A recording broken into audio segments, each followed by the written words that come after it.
Boa tarde, turma. Hoje nós vamos, dar continuidade na atribuição de enfermagem de forma interdisciplinar e multidisciplinar. Semana passada falamos, sobre a vestimenta correta, a atribuição do enfermeiro dentro da instituição, quem é essa equipe multidisciplinar. Vários assuntos já foram abordados nessa disciplina enfermagem cirúrgica, né? Porém, ainda tem muita coisa para se compreender. Hoje nós vamos conversar um pouquinho mais sobre esse momento, essas atribuições de acordo com a equipe. Não repara não, fiz de tudo aqui, a minha iluminação não está muito boa, tá bom?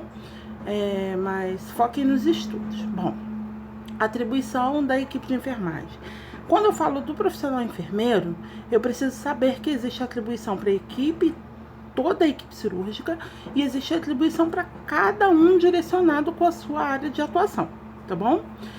O que o enfermeiro vai fazer? Vamos relembrar o que estudamos na semana passada e dar continuidade. O que o enfermeiro vai fazer? Primeiro, ele organiza e provém todos os recursos para aquela unidade, O que seria isso?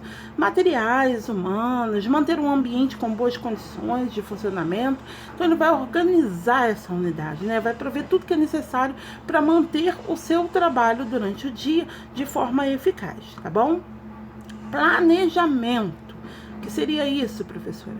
Planejar todas as ações de assistência dentro do centro cirúrgico, não somente na sala operatória, tá? Porque a gente já está percebendo que existem momentos, cirúrgicos. Eu tenho o pré, o trans e o pós. Eles também estão subdivididos. Se aparecem subdivisões, de acordo com o momento imediato. E aí nós precisamos saber o que fazer em cada momento. Isso não pode ter dúvidas. Anotem todas as informações que vocês acharem pertinentes, tá bom? Vamos lá. Então, ele precisa planejar as ações de assistência, tá? Tanto as ações assistenciais quanto administrativas, que seria isso? Prover todo o material necessário para assistência e todo o impresso que vai ser utilizado dentro do centro cirúrgico de forma individual, e que esteja disponível para todos os profissionais de forma eficaz. Estou falando de quem? Um desses blocos de planejamento é o mapa cirúrgico, tá bom? Realizar reuniões, é muito importante essa interação com a equipe. A enfermeira ou o enfermeiro do setor, ele precisa realizar essas reuniões semanais ou no mínimo de 15 em 15 dias para manter o bom entrosamento dessa equipe, tá? Então, eu preciso ter as reuniões, no momento de reunião, um momento de descontração, em que o profissional, o enfermeiro, vai estar ali totalmente integrado à assistência, se organizando de forma eficaz para poder manter o equilíbrio, bom funcionamento e entrosamento do setor, tá bom? Receber o plantão e tomar as providências necessárias. Assim que você recebe o plantão, você vai receber o quantitativo de pessoas que irão fazer cirurgias eletivas que estão programadas para aquele dia. Claro que existe a possibilidade de chegar à emergência? Sim, existe uma grande possibilidade da chegada de emergência, não somente de uma, mas de inúmeras situações emergenciais. E para isso nós precisamos dispor salas operatórias para o setor, tá bom? Então, toda essa organização é feita pelo profissional enfermeiro, tá? Ele precisa organizar o mapa cirúrgico visando o bom funcionamento do setor. O que seria o mapa cirúrgico? Como o nome diz, é um mapa. Nesse mapa ele tem todas as atribuições de equipe, de todas as equipes do centro cirúrgico, tem informações do paciente, o sítio que vai ser operado, o local exatamente do procedimento cirúrgico, todas as informações adequadas desse paciente. Então, para isso, eu preciso ter uma boa organização. Ah, professora, mas e se o enfermeiro não tiver toda essa responsabilidade? Se isso não acontecer, provavelmente a equipe vai andar em desequilíbrio, tá? As coisas não vão acontecer de forma adequada, vai acontecer algumas situações de risco, podendo levar a complicações, principalmente em situação de amputação. Nós precisamos ter muito cuidado. Imagina, membro inferior direito a ser amputado.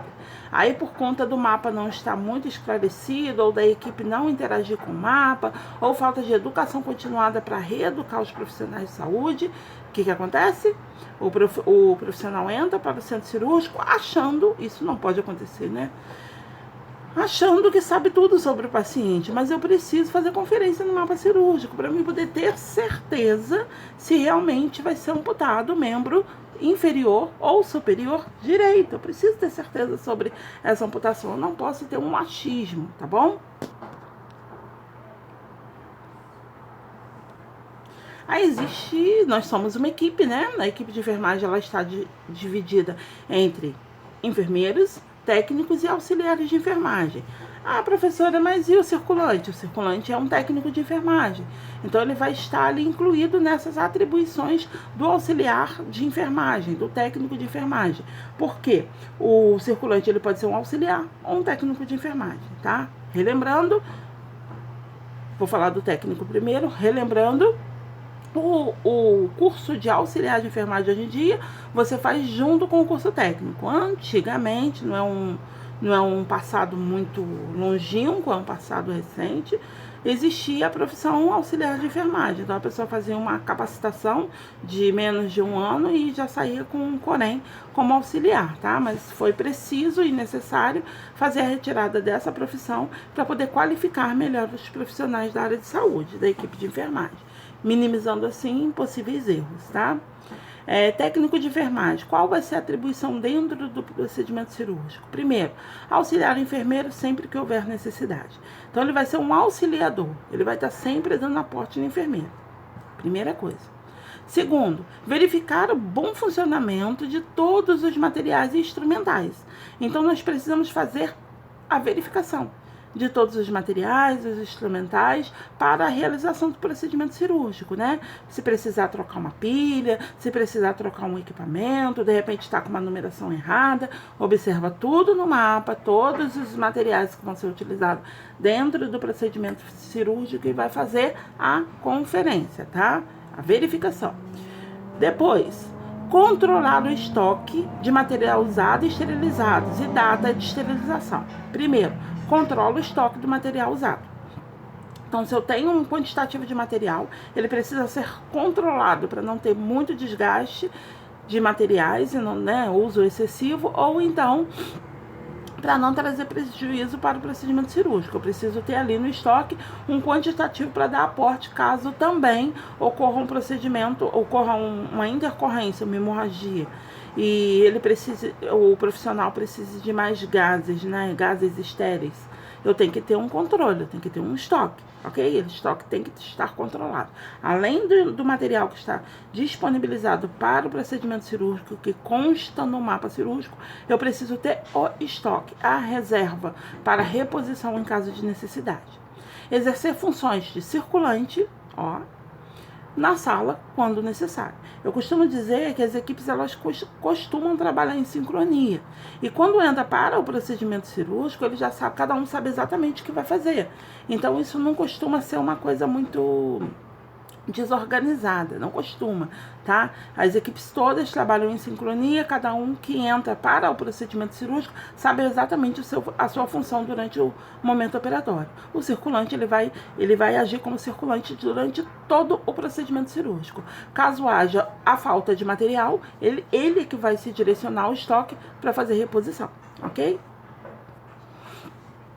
E aí eu tenho aqui a atribuição do auxiliar de enfermagem.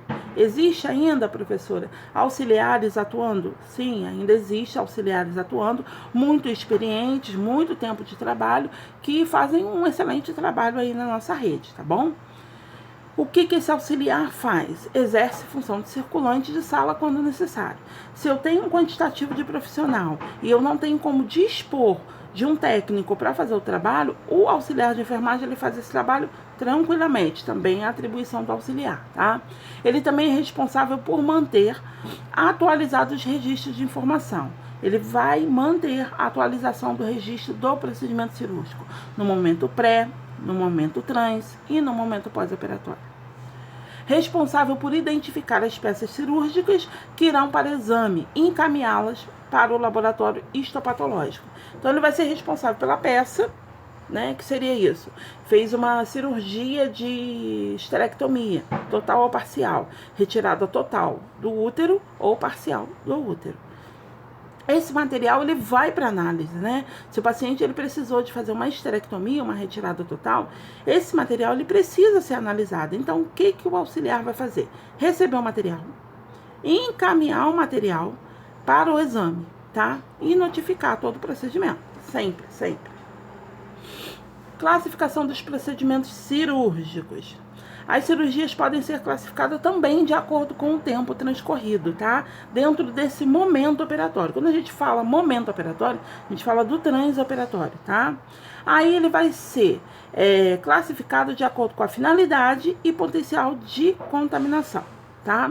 Momento operatório, finalidade ou potencial de contaminação. Quando eu falo de momento operatório, eu estou falando de cirurgias eletiva, de urgência e emergência. Tá? Então, toda vez que eu ouvir cirurgia classificada por momento operatório, eu vou lembrar que é eletiva, urgência e emergência. Quem são esses momentos? A eletiva, gente, eletiva é aquela cirurgia programada, tá? Ela é programada com uma antecedência, o paciente não está correndo nenhum risco de vida, então ele tem data e hora programada para aquele procedimento cirúrgico. Em caso de necessidade, pode ser depois do momento de internação, né? No momento de jejum, de acordo com prescrição médica. Esse paciente ele já está dentro da instituição, essa cirurgia ocorre de forma tranquila, porque ela foi programada, podendo ser reprogramada com toda tranquilidade. Quando ocorre uma reprogramação de cirurgia eletiva? Quando eu tenho uma situação de urgência, né? Quando eu tenho uma situação de urgência, eu pego o eletivo, deixo aguardando mais um pouco e passo a situação de urgência na frente do procedimento eletivo, tá bom? E quando o paciente ele descompensa e eu não posso levar esse paciente para o procedimento cirúrgico, eu preciso reprogramar a cirurgia. Ok. Então, a cirurgia, o momento operatório eletivo é aquela cirurgia programada com data e hora para o procedimento, em que o paciente já foi orientado e vem se organizando para o momento cirúrgico. Momento operatório de urgência. É aquele momento, galera, que precisa ser realizado o mais rápido possível, tá? Mas permite algum preparo que dê condições melhores de segurança ao paciente. O paciente deu entrada na unidade, passou por alguma situação de risco, então esse paciente, ele pode sim entrar, ele está em urgência, mas não é uma emergência, né? E ele pode entrar, ele pode fazer alguns exames antes de ser reportado para a sala operatória. Ah, professora, mas por que ele passa na frente do eletivo? Urgência e emergência é preferência, né? O eletivo, ele pode aguardar. Vamos imaginar que uma cirurgia de eletivo vai demorar 8 horas, mas a cirurgia de urgência e emergência tem expectativa de 2 horas de duração. Então, é mais fácil eu passar esse paciente de urgência e emergência na frente do eletivo e depois reprogramar a cirurgia dele e fazer com tranquilidade. Porque ele veio para o hospital já sabendo que a cirurgia dele é feita com toda a paz e tranquilidade, é uma coisa programada. Então, se tem intercorrência, o enfermeiro vai até a unidade do paciente, explica a situação e pede nele que aguarde mais algumas horas, ok? Então, a urgência, ela é um procedimento que precisa ser feito o mais rápido possível, porém, permite um certo tempo, tá? Há tempo esse para preparar para a cirurgia, de repente para algum período de jejum, para fazer alguns exames complementares de acordo com a recomendação médica. Agora, a cirurgia de emergência é aquela que precisa ser realizada imediatamente. Por que ele precisa ser realizado imediatamente? Porque é uma cirurgia que não nos dá tempo de espera. Quem são esses pacientes? São pacientes graves, com alto grau de risco de vida. Esse paciente pode virar óbito a qualquer momento. Então, ele passa na frente, o paciente de emergência, ele vai passar na frente do paciente de cirurgia urgente, porque ele não pode esperar. Esse momento operatório, vocês precisam fazer notificação no caderno para estudar, ok? porque isso daí confunde a cabeça de muita gente, vocês não podem ficar confusos. E a finalidade, eu dei, né, 3 opções. Pela finalidade, aí eu tenho paliativa, radical curativa, plástica e estética. Então vamos entender cada uma. Paliativa, eu tenho a finalidade de atenuar ou buscar uma alternativa de aliviar o mal, né? Então eu tenho a paliativa, ela vai fazer uma restauração orgânica, né, para dar uma qualidade de vida para esse paciente, porém não vai curar a doença, tá? Então eu preciso entender que o paliativo, ele vai atenuar, mas cura não traz. Radical ou curativa, tem o objetivo de devolver a saúde do paciente. Para isso, muitas vezes é necessária a retirada total ou parcial de órgãos. Qual foi o exemplo que eu dei há pouco tempo? Esterectomia total ou parcial do útero, né? Esterectomia é a retirada total ou parcial do útero. Então, a retirada total ou parcial do útero seria uma cirurgia radical, quando eu falo na retirada total, ou curativa, quando eu falo na retirada parcial, tá? Desse órgão. Então, toda vez que eu ouvir pela finalidade radical ou curativa, eu tenho que recordar na minha mente que ele vai trazer, ele tem o objetivo de trazer o quê? De restabelecer esse cliente, tá? Tendo a possibilidade de fazer a retirada total ou parcial de um órgão, ok? Plástica ou estética, realizada com a finalidade curativa. E aí dá um boom na cabeça, né? Porque toda vez que a gente ouve falar em cirurgia plástica, a gente vê muita estética, né, envolvida. Mas assim, você precisa entender que a finalidade é curativa. Então, até quando ele tem a visão estética, a finalidade é curativa. Vamos imaginar uma reparação abdominal, né? Uma plástica, uma cirurgia plástica estética para reparar o abdômen. Então, ela vai ter o quê? Uma finalidade curativa, porque muitas das vezes, após uma gravidez, a mulher ela teve algumas complicações, né? E aquele tecido abdominal não conseguiu se restaurar sozinho. Então ela vai precisar muitas das vezes fazer um procedimento estético, né, uma plástica estética, para poder trazer a autoestima. E isso vai trazer benefício a essa mulher. Então é considerado uma finalidade curativa. Combinado? Vamos agora entender a próxima. Potencial de contaminação. Essa vocês precisam entender. Vou passar 2 vídeos no material complementar para vocês entenderem e compreender melhor essa situação, tá bom? 2 ou 3 vídeos. Potencial de contaminação. Quando o potencial de contaminação dessa cirurgia é classificado como limpa, tá? Eu preciso entender o que é isso, né? Quando a classificação é limpa, são realizadas em tecidos estéreis ou passíveis de descontaminação. Ou o tecido é estéril ou é passivo de descontaminação, tá? Na ausência do processo infeccioso, sempre. Se eu tenho uma cirurgia classificada como limpa, essa cirurgia vai ser feita em órgãos que são considerados como estéreis ou de fácil descontaminação, tá? Mas não posso ter a presença de um processo infeccioso, porque aí ela não seria classificada como limpa, né? E não ocorre penetrações nos tratos digestivos. Por quê?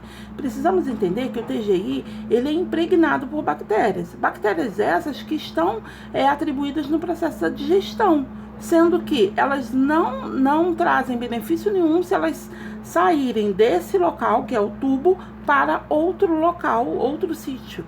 Ela vai trazer contaminações, tá bom? Então, ele não pode ocorrer penetração no trato digestivo, não pode ocorrer penetração no trato respiratório e muito menos no trato urinário. Exemplos de cirurgias limpas: cirurgias cardíacas, esplenectomia, a retirada total do baço, cirurgias vasculares, ok? Potencialmente contaminada.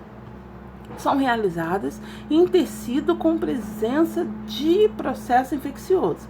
Então, quando eu tenho uma classificação de potencialmente contaminados, eu já tenho a presença do processo infeccioso inflamatório no tecido.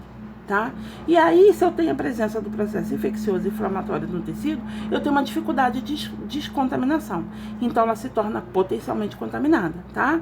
E aí pode ocorrer penetração no trato digestivo, respiratório ou urinário, sem contaminação significativa. Eu tenho a presença, mas nada significativo. Então, a classificação dela é potencialmente contaminada. Exemplos de cirurgia: esterectomia abdominal, cirurgia gástrica, colicistectomia, que é a retirada cirúrgica da vesícula biliar. São cirurgias potencialmente contaminadas, tá? Por quê? Porque ela tem a presença do processo inflamatório ou infeccioso, porém, essa presença de contaminação não tem significatividade. Agora, as contaminadas, essas vocês precisam prestar mais atenção. Porque a potencialmente contaminada e a contaminada, você pode misturar a estação aí e não conseguir se relacionar com tudo isso. Precisa estudar, hein, galera? Contaminadas são realizadas em tecidos traumatizados, recentemente ou abertos. Ou eu tenho um trauma recente, um acidente, um politrauma, rua, ou eu tenho um tecido aberto, tá? Que aí sim eu vou ter colonização pela flora bacteriana em abundância, cuja descontaminação vai ser difícil ou impossível, tá? Exemplo: fraturas expostas, por isso que eu citei lá os acidentes, né, os politraumas, mas só vai se tornar contaminada após 10 horas do fato, tá? Antes de 10 horas, ela é potencialmente contaminada, porque não deu tempo de colonizar a bactéria. Cirurgia bucal ou dental, a mesma coisa, tá? São contaminadas.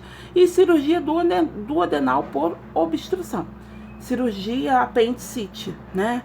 É uma cirurgia que ocorre a obstrução, né? Quando esse apêndice ele extravasa, e aí eu tenho uma cirurgia contaminada, podendo levar esse paciente a uma sepse e complicações graves, tá? Infectadas são realizadas em presença do processo infeccioso. Aí eu já tenho a presença do tecido necrótico, eu tenho a presença de fendas de origem suja, tá? Então a apresentação dessa cirurgia já é uma apresentação preocupante, porque ela está infectada, né? Eu tenho a presença, gente, ir para um procedimento cirúrgico com a presença de tecido necrótico, fendas de origem suja, né? Sujidade e processo infeccioso, isso torna a cirurgia infectada. Quais são os exemplos? Presença de vísceras perfuradas, tá? Nefrectomia, retirada de rim, infeccionada, ok? E aí eu tenho pré-operatório, mediato e imediato. Então são muitas coisas, muitos detalhes. Essas aulas vão ser dadas pausadamente, tá? Vou gravar meia hora de aula por dia, vou passar o material de apoio. Por favor, assistam o material de apoio, porque o material de apoio está sendo um auxílio. Todos os alunos que estão utilizando esse material de apoio estão sendo auxiliados, né? Isso está dando uma melhora no aprendizado. Então não deixem de assistir esse material, tá? Eles são escolhidos por nós de forma assim bem eficaz para a melhoria do aprendizado de vocês. Vou colocar tudo isso hoje no grupo, hein? Bom, pré-operatório, eu tenho ele apresentado mediato e imediato. Então, pré-operatório mediato, tô falando do pré, hein? O cliente é submetido a exames que auxiliam na confirmação do diagnóstico, que auxiliarão no planejamento cirúrgico, tratamento clínico, para diminuir os sintomas e as preocupações necessárias para evitar complicações lá no período pós-cirúrgico. Então, o pré-operatório imediato, ele vai ser a organização antes do procedimento cirúrgico. Quando o paciente chegar no transoperatório, ele já vem todo programadinho para para o procedimento, da parte medicamentosa, da parte de orientações. Tudo isso vai ser feito durante o momento pré-operatório, né, imediato, e no momento transoperatório, esse emocional do paciente, ele está mais equilibrado, porque ele foi preparado para aquele momento, e isso minimiza a possibilidade de agravamento no pós-operatório. Então ele é muito importante, esse momento é muito importante para o cliente, tá? Claro que só em cirurgias eletivas que eu vou ter a possibilidade de programar e reorganizar tudo isso, tá? de uma forma eficaz. Mas existe o pré-operatório imediato e imediato. Ou seja, abrange o período desde a indicação para a cirurgia até o dia anterior da mesma. Então, se é um período que abrange toda uma organização, o paciente ele recebeu... há 45 dias antes da cirurgia, ele recebeu a notícia do procedimento. E aí o médico começou a fazer os tratamentos necessários para adequar a cirurgia. Aí depois o médico passou os exames complementares, ficou esperando, passou o risco cirúrgico. Aí quando tá tudo, exame ok, tudinho liberado, exame ok, risco cirúrgico ok, o paciente está em condições estáveis para a cirurgia, ele vai para o momento transoperatório. No momento transoperatório, ele vai ser recebido pela enfermagem na sala operatória, lá vai ter todas as equipes à espera desse paciente e o momento vai ocorrer da forma mais agradável possível, porque houve uma preparação para o momento. Ah, professora, cirurgia eletiva, né, com toda essa preparação do pré-operatório imediato, ele garante sucesso na cirurgia? Gente, cirurgia é sempre risco, tá? Então não existe a garantia de sucesso em nenhuma cirurgia. Nós fazemos o planejamento e toda essa organização para manter a segurança do cliente, mas sempre pode ocorrer intercorrências, tá? Mas a maior parte das cirurgias a gente tem uma resposta positiva, né? Agora o pré-operatório imediato de imediatamente, tá?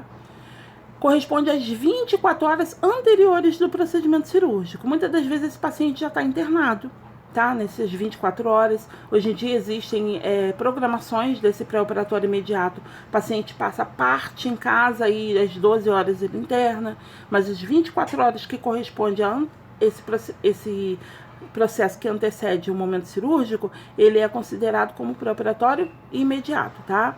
Prepara o cliente para o ato cirúrgico mediante os seguintes procedimentos. Aí dentro pode estar em parceria, né? Na internação e no momento que ele vai passar em casa. Então, se ele for passar as 24 horas divididas 12 horas em casa e nas últimas 12 horas em internação, aí precisamos dar as orientações sobre jejum. Aí a limpeza intestinal vai ser realizada de acordo com a prescrição médica dentro do ambiente hospitalar. Esvaziamento vesical, orientar esse paciente a esvaziar toda a bexiga antes do procedimento cirúrgico.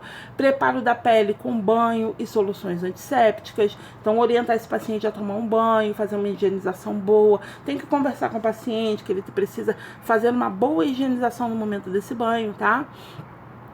E a aplicação de medicações pré-anestésicas. E aí, nesse pré-operatório imediato, tem essa preparação de medicação pré-anestésica. Tem anestesista que vai deixar a equipe de enfermagem administrar o pré-anestésico.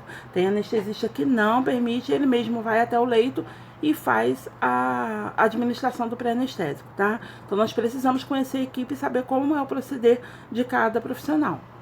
E a tricotomia? Ela vai ser realizada 2 horas antes do procedimento cirúrgico para evitar a contaminação e colonização por micro-organismos. Somente vai ser realizada se houver prescrição para a tricotomia. Se não houver prescrição para a tricotomia, esse procedimento não será realizado. Combinado? Pré-operatório imediato. Existe um preparo emocional? Sim. Nós já falamos sobre isso. Eu preciso, quando o paciente ele fica sabendo do procedimento cirúrgico, ele precisa ser preparado para até a data da cirurgia.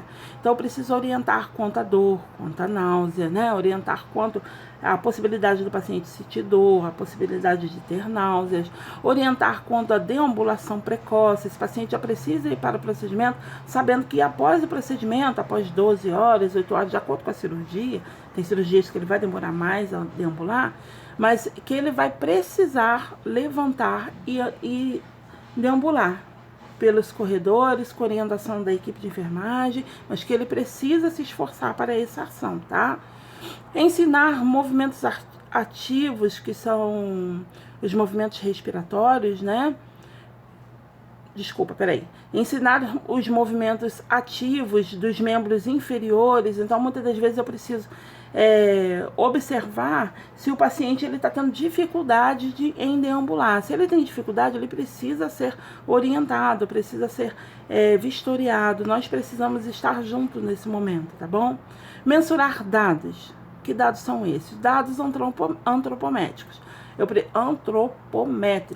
Eu preciso ter peso, altura do paciente, preciso ter a averiguação dos sinais vitais para posteriores comparações. Então, sempre que o paciente vier à unidade, nesse momento do pré-operatório, né, eu preciso estar averiguando sinais vitais, peso, altura, que são os dados antropométricos. Preciso fazer sempre comparações, tá ok? Encaminhar para realizar exames de sangue, raio-x, ECG, tomografia computadorizada, de acordo com as necessidades, tá? Preparo do intestino, quando é indicado dias antes ou noite anterior à cirurgia. Então, se tem preparação intestinal, essas 12 horas o paciente já está dentro da unidade hospitalar.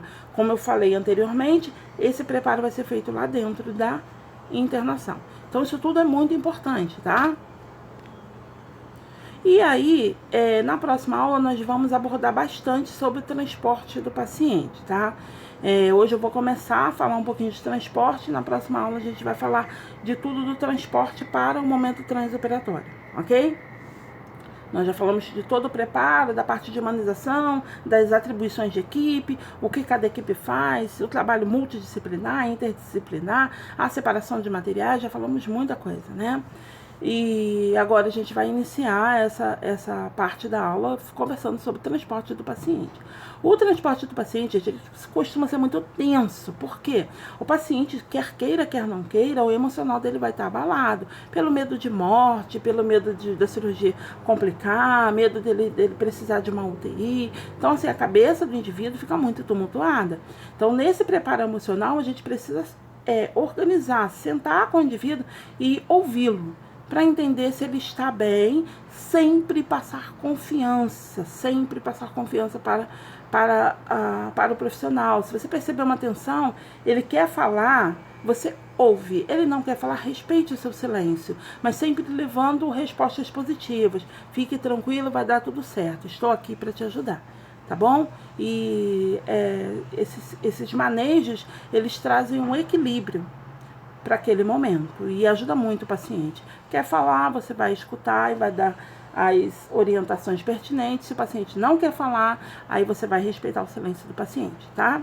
Deve ser feito de maca, com colchonete confortável, grades laterais e conferir essas grades para ver se ela está travada, ok? Rodas em perfeitas condições de funcionamento. Então, essa maca, ela precisa estar com as rodas em perfeitas condições de funcionamento. Ela precisa ter à disposição desse colchonete, né? Porque já é incômodo esse transporte. Ela precisa ter grades laterais que tem que ser conferida para não acontecer acidentes, tá? Então, a maca tá parada, trava a roda, a maca andando, libera a roda. Ok? Essa roda tem que estar em perfeito condições de funcionamento para não trazer nenhum tipo de insegurança ao cliente. E ficamos por aqui, tá? Na próxima aula nós vamos conversar um pouco mais sobre o transporte do paciente.